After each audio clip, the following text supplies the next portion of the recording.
Selamat malam Bapak Ibu, saudara-saudari yang terkasih. Dalam suatu kesempatan wawancara, Bunda Teresa ditanyai pendapatnya tentang bagaimana menurut Bunda Teresa agar terwujudlah perdamaian dunia. Dan jawab Bunda Teresa adalah, pulanglah dan cintailah keluargamu. Ternyata bagi Bunda Teresa, kedamaian dunia, hal-hal besar itu dimulai dari keluarga, dimulai dari anggota keluarga yang saling mencintai. Baru kita bisa bicara tentang perdamaian dunia.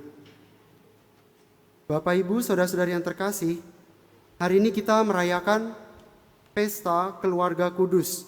Keluarga siapa? Keluarga Yesus, Maria, dan Yusuf. Bukan dari Kudus, tapi keluarga Kudus.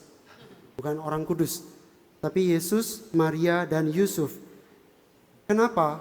Mengapa hari ini gereja merayakan keluarga kudus? Tidak lain dan tidak bukan karena gereja ingin mengingatkan kepada kita semua bahwa tujuan setiap keluarga itu adalah kekudusan. Tujuan dari seorang laki-laki yang meninggalkan ayah ibunya lalu bersatu dengan istrinya lalu membentuk ikatan keluarga itu bukan sekadar untuk menikah dan beranak cucu, tetapi untuk sampai kepada kekudusan. Bahwa kekudusan di dalam keluarga adalah hal baik di mata Allah. Namun sayangnya kita tahu bahwa tidak semua keluarga itu ideal. Bahkan Paus Fransiskus dalam sebuah audiensi umum ia mengatakan bahwa tidak ada keluarga yang sempurna. Paus Fransiskus mengatakan bahwa tidak ada keluarga yang sempurna. Ketika Anda memilih pasangan untuk menjadi suami atau istri, perlu Anda pahami bahwa Anda memilih orang yang tidak sempurna untuk menjadi istri atau menjadi suami Anda. Itu di awal sebelum perkawinan itu harus clear, kita harus jelas bahwa orang yang saya pilih ini bukanlah orang yang sempurna. Dan dalam keluarga pun tidak ada anak-anak yang sempurna. Jadi bagi para orang tua penting juga untuk memahami bahwa tidak ada anak-anak yang sempurna. Anak-anak, tidak ada orang tua yang sempurna. Jadi tidak ada keluarga yang sempurna. Namun kendati demikian, kesempurnaan bukanlah menjadi hal yang disyaratkan. Kesempurnaan itu bukan menjadi syarat untuk kita menjadi keluarga yang kudus. Gereja hari ini mau mengingatkan kita bahwa setiap keluarga dipanggil untuk menjadi kudus. Meskipun kita semua tidak ada yang sempurna, meskipun tidak ada keluarga yang sempurna. Keluarga yang kudus itu bukan keluarga yang baik-baik saja, keluarga yang tidak pernah mengalami masalah dalam hidupnya, keluarga yang tidak pernah berselisih paham antar anggotanya. Tidak. Keluarga yang kudus kita bisa lihat dalam Injil hari ini. Kita dengar dalam Injil bahwa ada sebuah keluarga muda, yaitu keluarganya Yusuf, Maria, dan Yesus yang sedang diancam bahaya. Mereka dikejar-kejar oleh Raja Herodes yang berusaha membunuh semua anak-anak yang masih baru lahir ya. Karena Herodes takut bahwa suatu saat salah satu dari anak-anak inilah akan menggantikan dia menjadi raja Israel. Keluarga kudus diancam oleh bahaya. Mereka harus mengungsi ke Mesir. Mereka pergi menjadi perantau di negeri asing. Tentu itu bukan hal yang mudah bagi sebuah keluarga untuk merantau, untuk mengungsi di sebuah negara yang asing. Setelah Herodes mati pun, ketika keluarga Kudus ingin pulang ke Israel, ternyata anak dari Herodes masih sama, ingin mengincar, ingin membunuh anak-anak kecil. Takut bahwa anak-anak ini akan suatu saat menjadi raja yang menggantikan dia. Akhirnya apa? Yusuf, Maria, dan Yesus sekali lagi harus mengungsi. Dia pergi dari tanah Yudea menuju Nazaret. Dan akhirnya kita tahu Yesus tumbuh besar di sana. Hingga akhirnya kita mengenal Yesus dari Nazaret. Nah, Bapak Ibu, saudara-saudara yang terkasih, apa yang bisa kita pelajari dari sosok keluarga kudus dalam Injil hari ini? Kita bisa melihat bahwa keluarga kudus, mereka kudus bukan karena nggak ada masalah, bukan karena hidupnya semua baik-baik saja, tapi keluarga yang kudus, keluarga Yesus, Maria, dan Yusuf, mereka kudus karena mereka melakukan kehendak Allah. Setiap anggota dari keluarga kudus, mereka masing-masing melakukan kehendak Allah. Dalam Injil kita tahu bahwa Yusuf diberitahu oleh malaikat untuk mengungsi, untuk pergi mengambil Yesus dan ibunya, dan ia laksanakan. Dalam menghadapi suatu masalah, dalam menghadapi suatu kesulitan, ancaman, bahaya, Yusuf tidak bergantung pada kekuatannya sendiri. Yusuf tidak bergantung pada logika dan akalnya sendiri. Ia mengandalkan kehendak Tuhan. Dan ketika ia diminta untuk pergi mengungsi, ia melaksanakan kehendak Tuhan. Dan kita tahu Maria juga sama. Ia terkenal dengan kata-katanya, "Aku ini hamba Tuhan, terjadilah padaku seturut dengan kehendak-Mu itu." Karena ia adalah hamba Tuhan. Yesus, kita tahu, ia wafat sampai mati di salib karena ketaatannya pada Bapa.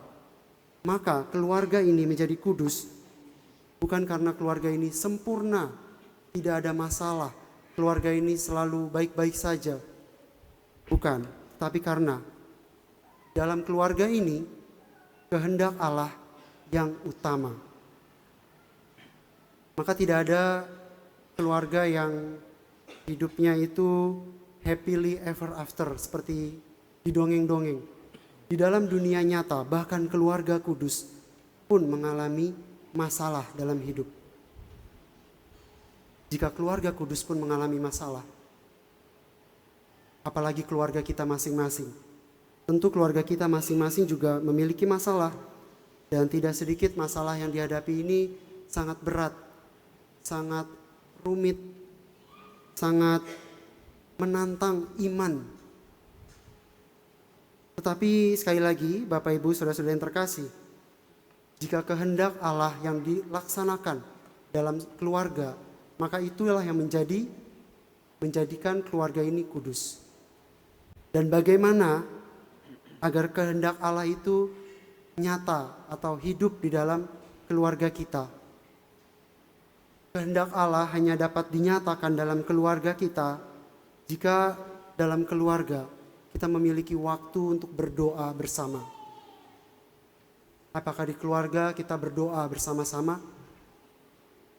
Keluarga yang melakukan kehendak Allah adalah keluarga yang di dalamnya kitab suci itu dibuka. Orang tua menceritakan kisah kitab suci kepada anak-anaknya. Keluarga yang melakukan kehendak Allah ialah keluarga yang pergi misa bersama-sama. Keluarga yang melakukan kehendak Allah ialah keluarga yang di dalamnya ada kata maaf, terima kasih. Ada kata-kata aku mencintaimu. Ada kata-kata Tuhan memberkatimu. Keluarga yang melakukan kehendak Allah ialah keluarga yang berani memaafkan dan tidak lagi mengungkit kesalahan di masa lalu. Maka Di dalam keluarga yang seperti inilah kehendak Allah dinyatakan. Dan karena keluarga-keluarga ini melakukan demikian, keluarga-keluarga ini sedang menuju kekudusan. Saudara-saudari yang terkasih, meskipun dalam gereja ada juga seperti kami para Romo, Romo Aan, Romo Teddy, dan saya kami yang memilih untuk tidak berkeluarga. Namun bukan berarti keluarga itu menjadi nomor 2 dalam gereja.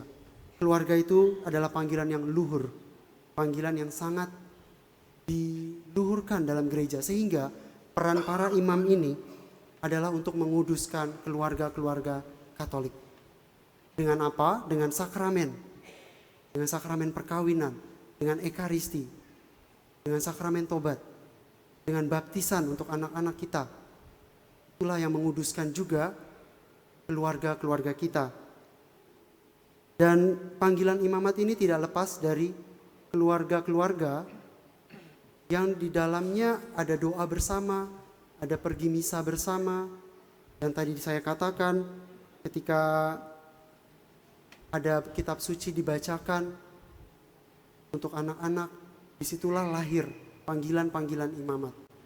Maka kita semua memiliki tugas untuk menguduskan keluarga, baik imam maupun awam yang berkeluarga. Tugas yang berat, ya. Tetapi sekali lagi kita perlu ingat bahwa tema dari Natal kali ini adalah Allah hadir untuk menyelamatkan keluarga. Maka pada pesta keluarga kudus kali ini, marilah kita mendoakan juga keluarga-keluarga yang kita kenal, keluarga-keluarga yang membutuhkan pertolongan rahmat Tuhan, keluarga-keluarga yang sedang mengalami kesulitan yang amat berat, keluarga-keluarga yang terluka, yang terpecah belah, keluarga-keluarga yang tidak mampu memaafkan satu sama lain. Maka marilah kita berdoa bagi mereka dan juga bagi keluarga kita masing-masing, agar kita tidak lelah, tidak jemu-jemu memperjuangkan kekudusan dalam keluarga kita. Semoga Allah yang lahir di Bethlehem sungguh hadir dalam keluarga kita dan menyelamatkannya. Semoga dalam pesta keluarga kudus ini kita bisa semakin diingatkan bahwa panggilan kita semua dalam keluarga adalah untuk mencapai kekudusan. Berkat Allah menyertai kita sekalian.